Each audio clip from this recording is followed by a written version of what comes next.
ఇప్పుడు ఒక మాజీ ముఖ్యమంత్రిగా చేసిన వ్యక్తి అలా మాట్లాడుతూ తప్పది తప్పే పిల్ల శాస్త్రగా మాట్లాడుతున్నాడు. నీవు పరిపాలన ఉన్న టైంలో బంగారం రాజధాని చేసుకొని నీ తండ్రి పేరు పెట్టుకో, నీకు అడ్డం వచ్చేవాడా?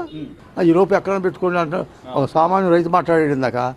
ఆ రోడ్డు పక్కన చుట్టుపక్కల పొలాలు ఎన్ని లక్షలు అమ్ముతాయి ఎకరం, తక్కువ రేటు వెనకడు ఆ రోజుల్లో 10 సంవత్సరాలు ఇచ్చారు రైతులు. ఇవాళ ఎవరు ఇస్తారు ఆ రోడ్లు? అమరావతికి ₹1 ఖర్చు లేకుండా వచ్చిన భూములే గవర్నమెంట్ రైతులు ఇచ్చిన భూములతో డెవలప్ చేయొచ్చు.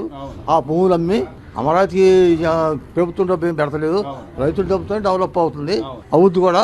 ఇవాళ మద్దతు ఇచ్చిన మద్దతు నీకు ఇస్తారా? అసలు నీకు రావటమే అంతంత మాత్రం అయితే నువ్వు మళ్ళీ వచ్చి రాజధాని మారుతావా? అమరావతి పేరు ఎట్టేనే ఆయన క్షేమంలో పడుతుంది, ఒళ్ళంతా క్షేమలు బాగా పడతాయి అమరావతి పేరు. అది ఎంత మోసకరమైన మాట చెప్తాడయా. అయ్యా దాని గురించి కూడా ఇంకా మా రైతులు ఇక్కడ దెబ్బతింటారు.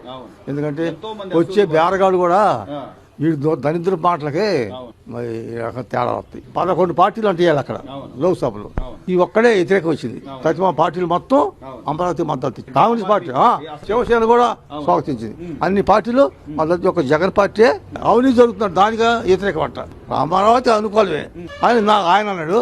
ఈయనే మచిలీపట్నం నుంచి గుంటూరు దాకా ఈ రోడ్డు ముఖ్యమంత్రి చిన్న పిల్లడు మాట్లాడుతుంటే ఏం చెబితే జనానికి నవ్వుతుంది ఆయన మాట. నీ చేతిలో అధికారం ఉన్నప్పుడే మానేసి ఇవాళ నిన్న ఊరు లెక్క చేస్తారయ్యా.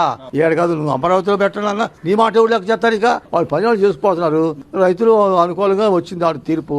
ఆ పైన వాళ్ళ కేంద్రం వాళ్ళకి అనుకూలంగా ఉంది, చేస్తున్నారు. నీకేంది నీ మాట ఎవరు చదువుతుంది?